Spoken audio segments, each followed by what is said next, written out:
सद्गुरु श्री आशुतोष महाराज जी की जय। सियावर रामचंद्र भगवान की जय। उमापति महादेव की जय। सच्चे दरबार की जय।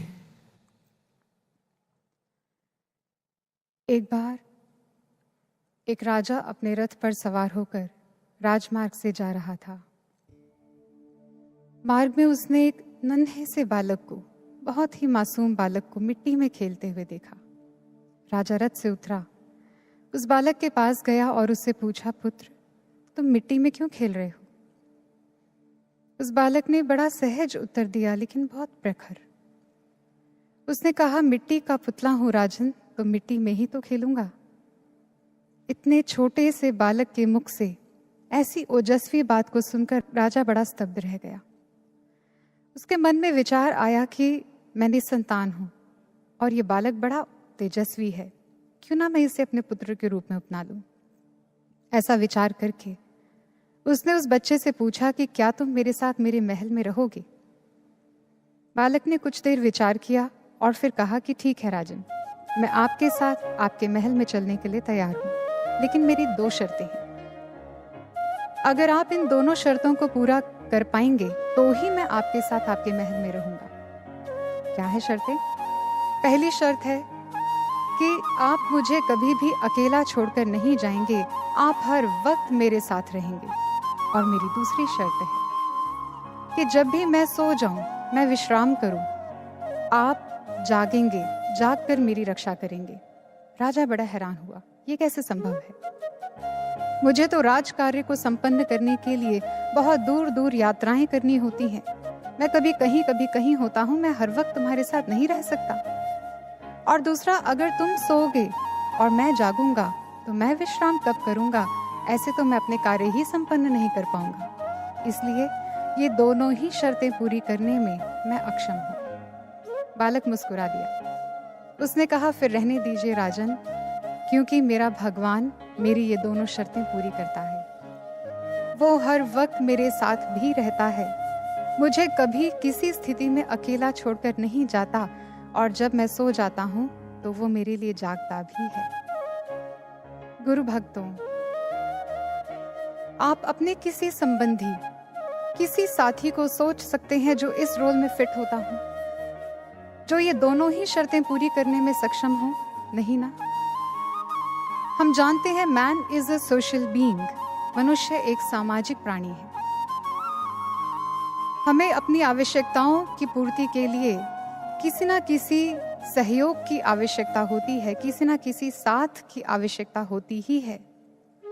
और ऐसे में विचार करिए, अगर हमें कोई ऐसा सपोर्ट सिस्टम मिल जाए जो 24/7 काम करता हो, जो हर वक्त हमारे साथ रहता हो, जो हमारी हर छोटी से छोटी जरूरत का ख्याल रखता हो, उसको पहचानता हो, जो हमें केवल बाहर से ही नहीं पहचानता, जो हमारे मन से हमें पहचानता हो, हमें भीतर से पहचानता हो, हमारे मन को समझता हो, जिसको कुछ कहने की भी आवश्यकता ना पड़े, वो बिना बोले ही सब कुछ जान लेता।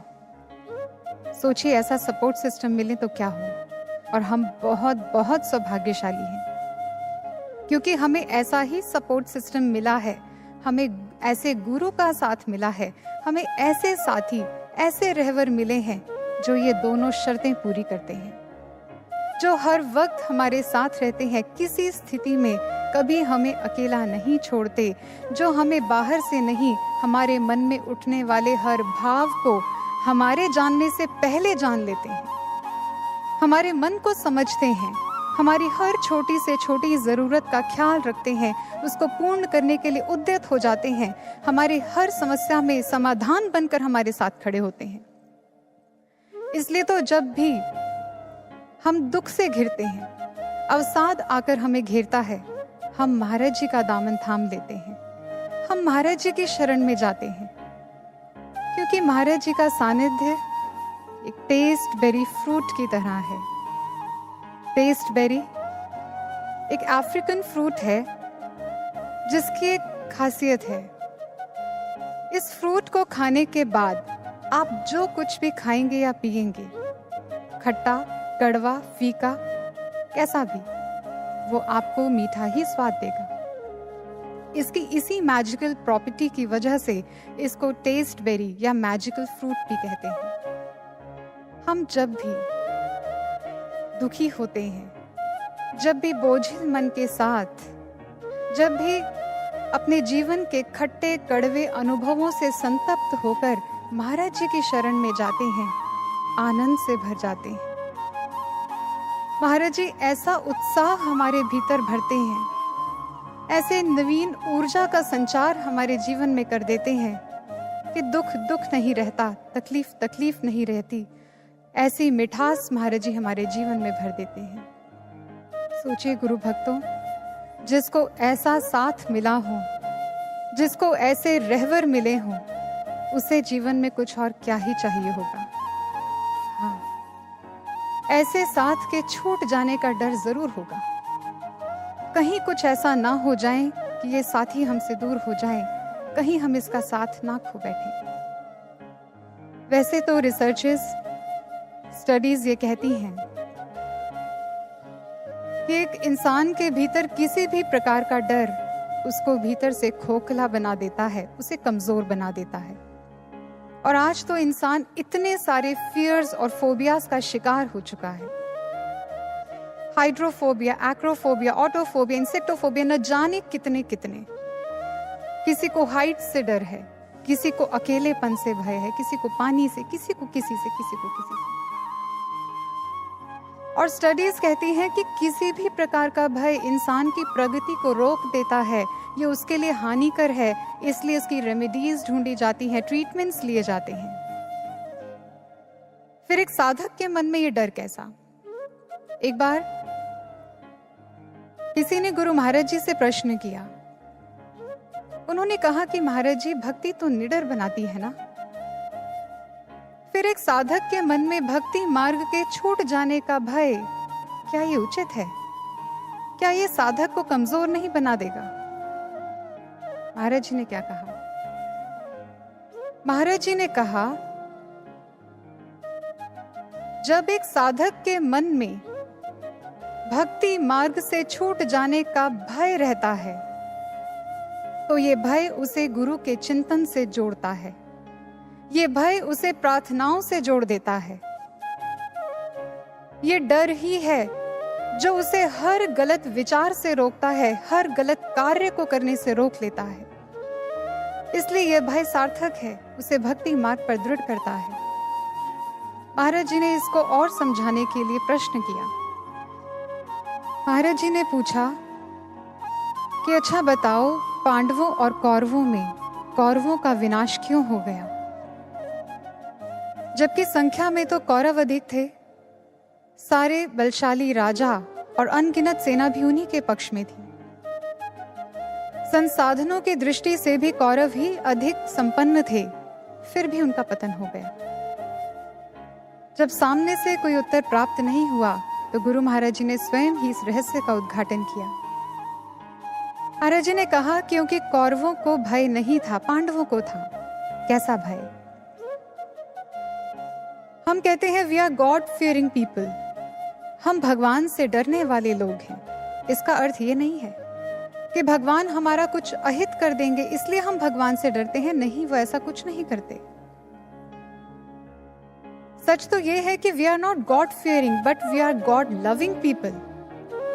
हम साधक भगवान से प्रेम करने वाले लोग हैं, इसीलिए इस बात से डरते हैं कि कहीं हमारी किसी भूल के कारण हमारा भगवान हमसे दूर ना हो जाए, हम उनका साथ ना खो बैठे। यही भय पांडवों को था।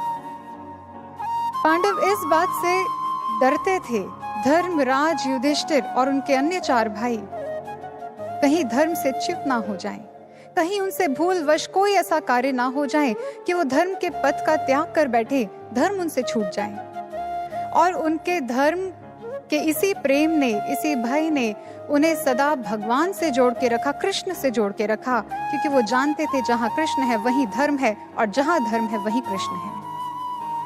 और उन्हें उनके स्वयं के जीवन से भी अधिक अनमोल, अधिक मूल्यवान था कृष्ण का साथ। वो किसी कीमत पर नहीं छोड़ सकते थे। इसलिए अपने भगवान से दूर हो जाने का भय एक भक्त को भक्ति मार्ग पर दृढ़ कर देता है, उसे और सतर्क और सजग बना देता है, क्योंकि वो जानता है कि मेरी जरा सी लापरवाही मुझे बहुत बड़े नुकसान में डाल देगी। भगवान शिव कहते हैं, जब एक साधक को सतगुरु प्राप्त होते हैं तो उसके जीवन में बहुत सारी संभावनाएं जन्म लेती हैं। कैसी संभावनाएं?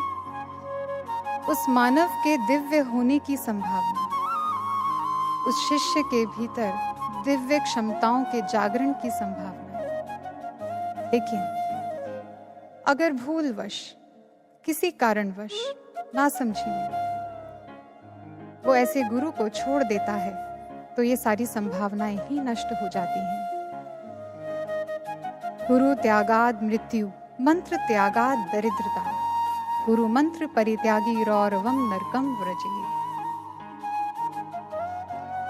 ऐसे लोग जो ये कहते हैं कि महाराज जी तो हमेशा हमारे हृदय में वास करते हैं, हम महाराज जी को कभी नहीं भूल सकते, कभी उनको नहीं छोड़ सकते, लेकिन उनके दिखाए मार्ग पर नहीं चल रहे।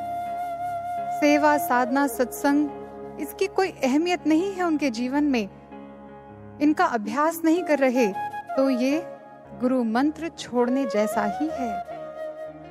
और ऐसे भक्तों के लिए तो भगवान शिव कहते हैं कि उन्हें कल्प वृक्ष के नीचे बैठकर भी वो भक्ति के रत्नों से वंचित रह जाते हैं, वो कुछ प्राप्त नहीं कर पाते, वो आध्यात्मिक उन्नति नहीं कर पाते, ऐसे सद्गुरु का सानिध्य पाकर भी वो लाभान्वित नहीं हो पाते, वो कंगाल रहते हैं, दरिद्र रहते हैं। लेकिन ऐसे जो गुरु को ही छोड़ बैठे, जो गुरु का ही त्याग कर दें, वो तो भक्ति मार्ग पर मृत हो जाते हैं, उनकी तो सारी संभावनाएं ही नष्ट हो जाती हैं। इसलिए गुरु भक्तों, महाराज जी के चरणों में हम ये प्रार्थना निरंतर करते रहें और ये भय हमारे भीतर बना रहे कि महाराज जी किसी भूल के कारण, कैसी भी स्थिति में आपका दामन हमसे ना छूटे, मेरे सतगुरु मुझको देना सहारा, कहीं छूट जाए न दामन तुम्हारा, कहीं छूट जाए न दामन तुम्हारा। आइए इस प्रार्थना को श्रवण करते हैं।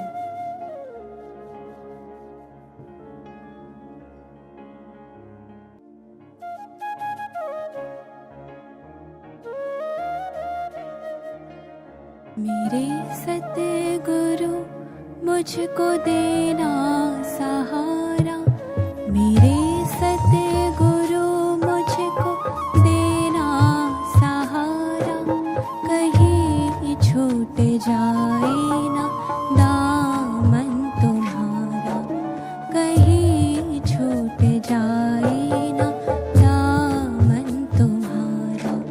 मेरे सतगुरु मुझको देना सहारा, मेरे सतगुरु मुझको देना सहारा, कहीं छूट जाए ना दामन तुम्हारा, कहीं छूट जाए ना दामन तुम्हारा।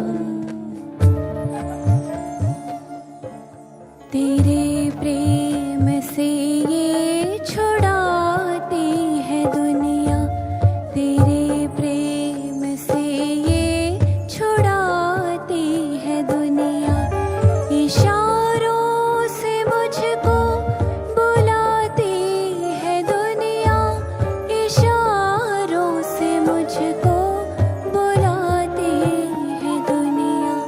नहीं समझूं जग का झूठा इशारा, नहीं समझूं जग का झूठा इशारा, कहीं छूट जाए ना दामन तुम्हारा, कहीं छूट जाए ना दामन तुम्हारा।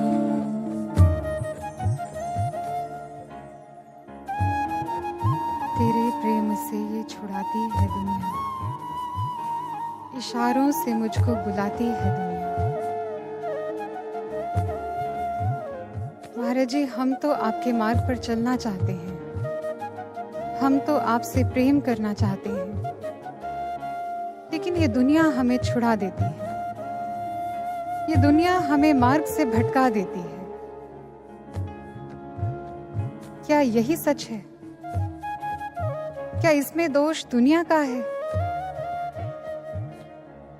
दुनिया का अर्थ है मोह, माया, विषयों का आकर्षण, जो निरंतर अपने स्वभाव के अनुरूप कार्य कर ही रहे हैं। मोह का काम ही है बांधना, माया का काम ही है आकर्षित करना, दुनिया का काम ही है लुभावने प्रस्तावों को सामने रखना।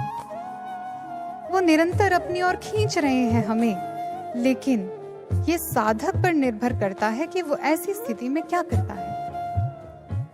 वो इनके बहाव में बह जाएगा या अपने आदर्शों पर अडिग रहेगा।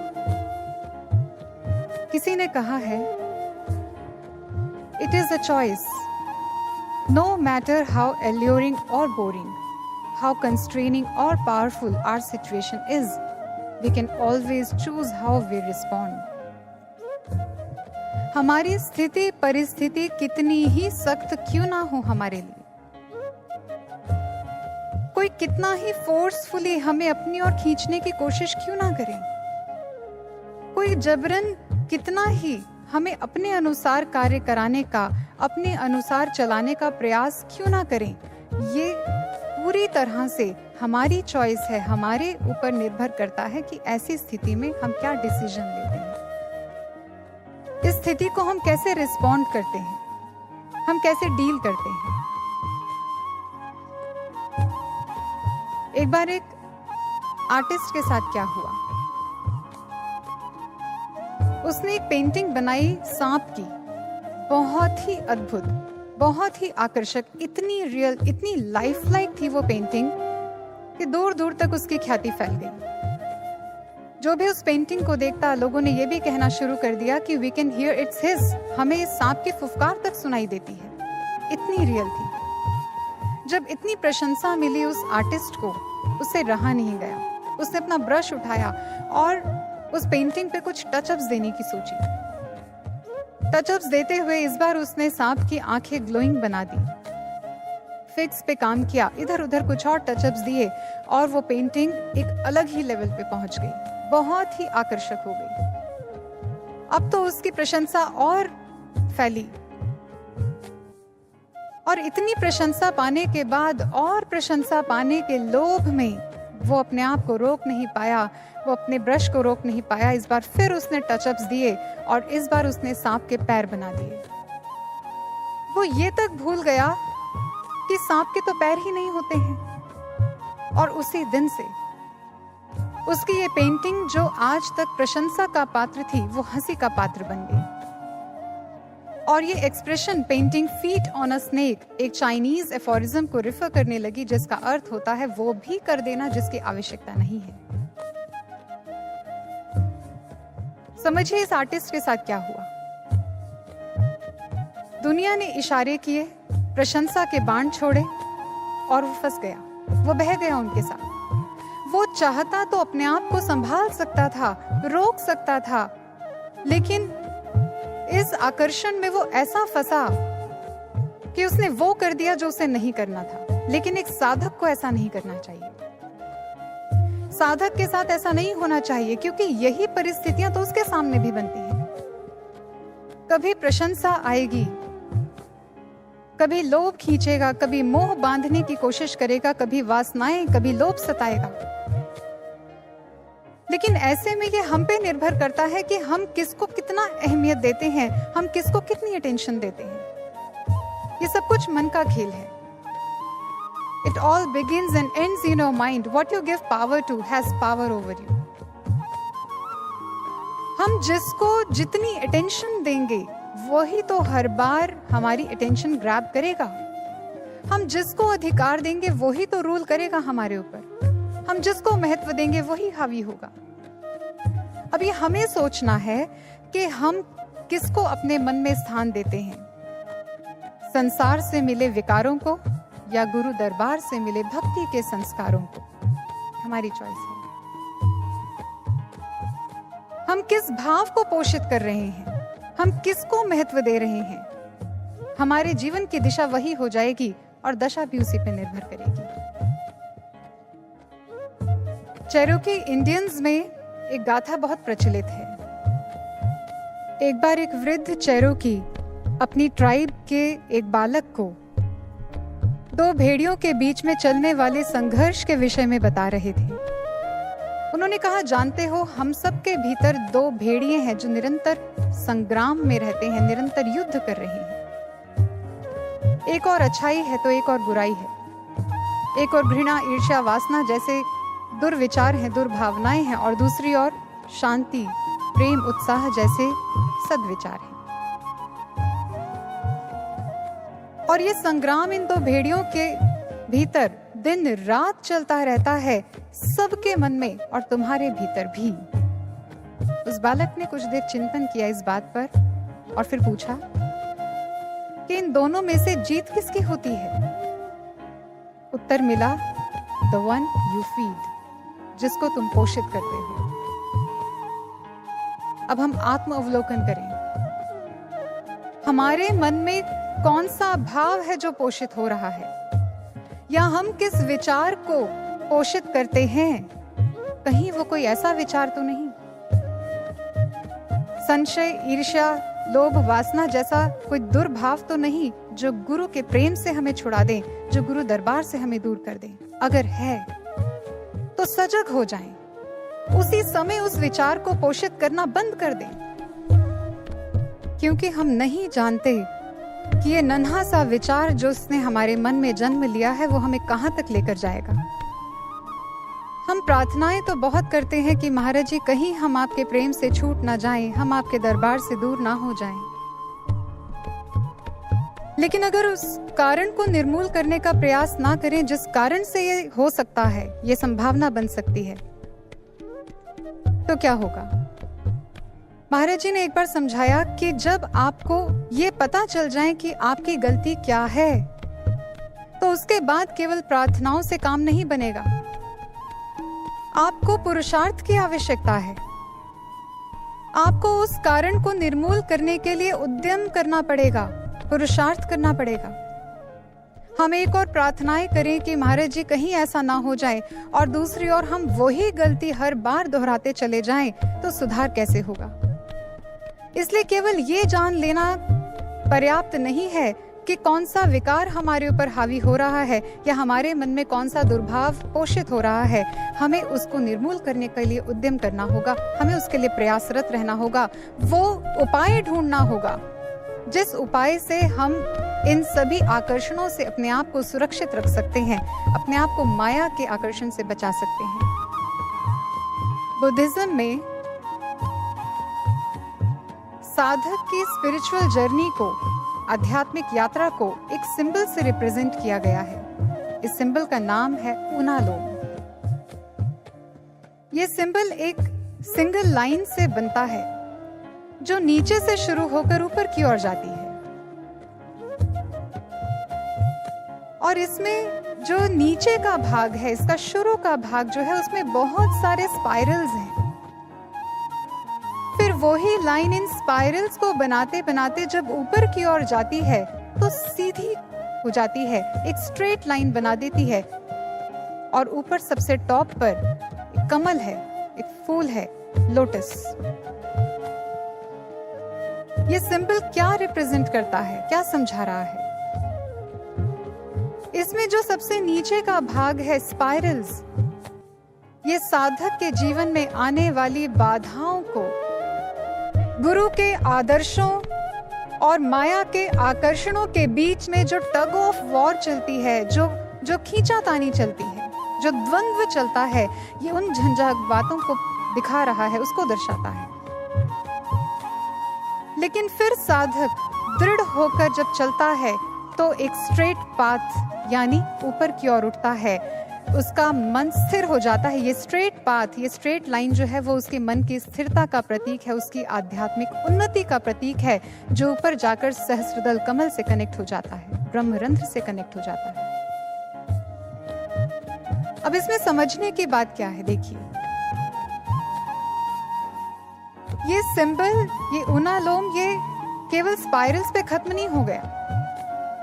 इसका मतलब ये है कि जहां साधक के मन का संघर्ष है, जहां ये द्वंद्व है, वहीं उत्थान का मार्ग भी है, वहीं ऊपर उठने का मार्ग भी है। ऐसा क्या उपाय किया साधक ने, या हर युग में साधक क्या उपाय करता है जिससे वो इन झंझावातों से निकल जाता है, जिससे वो अपने मन के धरातल से ऊपर उठ जाता है और ईश्वर में एकमिक हो जाता है। वो उपाय क्या है, महापुरुषों ने समझाया। गुरु की मति तू ले ही याने, भक्ति बिना बहु डूबे सयाने। अगर इन विषयों के आकर्षण से बचना चाहते हो, अगर दुनिया के इशारों से अपने आप को सुरक्षित रखना चाहते हो, तो गुरु की मति से चलिए, गुरु के कहे अनुसार चलिए। गुरु ने जो कह दिया आप वो करिए, उसमें अपनी बुद्धि मत लगाइए, अपनी समझ मत लगाइए। लगा देंगे तो उलझ जाएंगे, मार्ग से बिछुड़ जाएंगे। ऐसे बहुत सारे लोग हुए जिन्होंने अपनी बुद्धि से इस मार्ग पर चलने की कोशिश की, अपने आप को सयाना, अपने आप को समझदार मानते थे, कोशिश की इस मार्ग पर शायद बहुत आगे निकल जाएंगे, लेकिन ज्यादा दूर तक चल नहीं पाए। पांव फिसला, माया के अधीन हुए और डूब गए। माता सती का उदाहरण लेते हैं। भगवान शिव ने मना किया, प्रजापति दक्ष के द्वारा किए गए यज्ञ आयोजन में हम आमंत्रित नहीं हैं सती, इसलिए हम वहां नहीं जाएंगे। लेकिन सती ने अपनी बुद्धि लगाई। पिता के घर जाने के लिए पुत्री को आमंत्रण की क्या आवश्यकता है? और जहां बुद्धि लगाई वहां संसार ने खींचना आरंभ कर दिया, दुनिया ने इशारे आरंभ कर दिए और वो उनमें फंस गई। उन्होंने सबको उस आयोजन की ओर जाते हुए देखा। दुनिया ने उकसाया, तू भी चल, और गुरु की अवज्ञा करके वो चल पड़ी। और हम सभी जानते हैं परिणाम क्या हुआ। सती की भक्ति तो छूटी ही, शिव का साथ भी खो दिया। अजामिल को उसके गुरु ने कहा, मना किया कि अजामिल नगर के मार्ग से नहीं जाना, लेकिन अजामिल ने भी यही भूल की। उसने भी गुरु की अवज्ञा की, उसने अपनी बुद्धि लगाई। जब नगर का मार्ग छोटा है तो मैं छोटे मार्ग का चयन क्यों ना करूं, मैं क्यों लंबे मार्ग से जाऊं? और हश्र क्या हुआ? वैश्या के मोह जंजाल में फंस गया और भक्ति नष्ट हुई, पतन हो गया। गुरु की बात जो ना मानेंगे वो ही पछताएंगे। कुदरत के भीषण प्रकोप से वो ना बच पाएंगे। कुदरत का जो भीषण प्रकोप है, उससे बचाने के लिए ही तो गुरु ने मना किया था। अगर गुरु की मति से चले होते, अगर गुरु के अनुसार किया होता कार्य उन्होंने, अगर वो रुक गए होते, अपनी बुद्धि ना लगाई होती, तो आज इतिहास कुछ और होता। इशारे दोनों को मिले दुनिया से, दोनों ने अपनी ओर खींचने की कोशिश की। इशारों ने, दुनिया ने इन दोनों को ही अपनी ओर खींचने की कोशिश की। लेकिन क्या हुआ? अगर वो गुरु की आज्ञा के प्रति दृढ़ होते, पूर्ण रूप से समर्पित होते, तो नहीं बह सकती थी सती, नहीं बह सकता था अजामिल। इसलिए गुरु की मति तो ले ही आने। कुछ भी सोचे समझे बिना आप केवल मात्र गुरु के अनुसार चलिए। जो गुरु ने कह दिया उनकी बात को मानिए, उसमें किंतु परंतु मत करिए, इफ्स एंड बट्स मत लगाइए। उलझ जाएंगे और अपनी भक्ति को खो देंगे, ऐसे अनुपम साथ को खो बैठेंगे। लेकिन अगर गुरु के हिसाब से चलेंगे तो माया से छूट जाएंगे, अप्रभावित रहेंगे। आप सब ने पृथ्वी के गुरुत्वाकर्षण शक्ति, ग्रेविटेशनल पुल के बारे में सुना है, आप जानते हैं। उसकी एक परिधि है, और इस ग्रेविटेशनल फील्ड के अंदर जो कुछ भी है, पृथ्वी उसको लगातार अपनी ओर खींचती है, अपने से बांध के रखती है। आप बॉल को हवा में उछालिए, वो वापस नीचे आके गिरेगी। लेकिन ऐसा क्या है कि स्पेस में घूमती ये सैटेलाइट्स वो इस गुरुत्वाकर्षण की शक्ति से अप्रभावित रहती हैं। वो वापस नीचे आकर नहीं गिरती हैं। ऐसा क्या है? क्योंकि सैटेलाइट्स ने एस्केप वेलोसिटी के थ्रू पृथ्वी के इस ग्रेविटेशनल फील्ड को क्रॉस कर लिया है। वो इस परिधि को लांघ चुकी हैं। इसलिए वो इस गुरुत्वाकर्षण शक्ति के प्रभाव से प्रभावित नहीं होती हैं। अब वो प्रभावहीन हो चुका है उनके लिए। ठीक इसी तरह माया का भी एक प्रभाव क्षेत्र है। माया का तो अर्थ ही है माया। जहां तक इंद्रियों की सीमा है, वहां तक माया का पसारा है। और ये माया इतनी बलशाली है, इतना फोर्स है इसमें कि कितनी ही बार देवता भी इससे प्रभावित हो जाते हैं और फिर 84 लाख योनियों में आकर फंस जाते हैं। लेकिन जब एक व्यक्ति के जीवन में सद्गुरु आते हैं, उसे ब्रह्म ज्ञान देते हैं, और वो साधक जब ब्रह्म ज्ञान के मार्ग पर दृढ़ होकर चलता है, साधना करता है, गुरु की मति के अनुसार चलता है, तो उसको भी वो गति मिल जाती है जिससे वो माया की परिधि को लांघ सकता है। फिर माया उसको क्षति नहीं पहुंचा पाती, अर्थात उसको भी ऐसी एस्केप वेलोसिटी मिल जाती है जिससे वो माया के प्रभाव क्षेत्र से बाहर निकलकर उसको प्रभावहीन कर देता है। फिर इस संसार में रहता हुआ भी वो माया से अप्रभावित रहता है, इसके आकर्षणों से अप्रभावित रहता है। इसलिए गुरु भक्तों, महाराज जी से ये प्रार्थना करते हैं कि महाराज जी, ये माया बहुत प्रबल है, बहुत बलशाली है, लेकिन हम आपकी मति से चल पाएं, ऐसी समझ हमें देना, ऐसी शक्ति हमें दीजिए, क्योंकि हमें भय है कहीं छूट जाए ना दामन तुम्हारा, कहीं छूट जाए ना दामन तुम्हारा।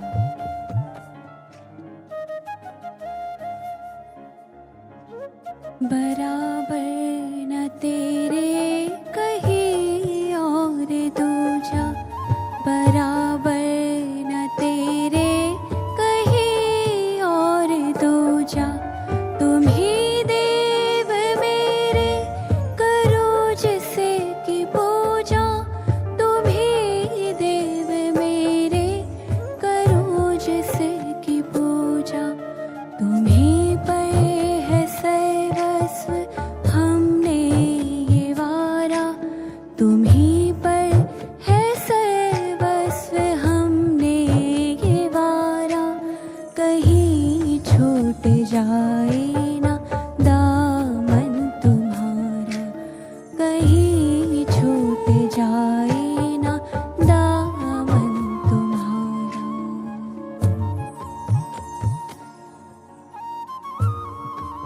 बराबर न तेरे कोई और दूजा, तुम ही देव मेरे करूं जिसकी पूजा। ग्रंथों के उद्गार हैं, गुरु रेको जगत सर्वम ब्रह्म विष्णु शिवात्मकम, गुरोः परतरम नास्ति तस्मात् संपूजयेत् गुरु। ब्रह्मा, विष्णु, महेश आदि देव तो क्या, संपूर्ण जगत भी गुरु में ही समाविष्ट होता है। इसलिए हर काल, हर स्थिति में ऐसे गुरु की पूजा करनी चाहिए, क्योंकि गुरु के जैसा कोई और नहीं होता, गुरु से बढ़कर कुछ और नहीं होता। जानते हैं ग्रंथों के ये उद्गार किस गुरु के लिए हैं? जिनकी महिमा भगवान शिव स्वयं गाते हैं। जलानाम सागरो राजा यथा भवती पार्वती, गुरु नाम तत्र सर्वेशाम राजायम परमो गुरु। हे पार्वती, जिस प्रकार इस सभी जलाशयों में से सागर राजा होता है, ठीक इसी प्रकार इस संसार के अंदर जितने भी प्रकार के गुरु हैं, सूचक, वाचक, बोधक, निषिद्ध, विहित, कारणाख्य,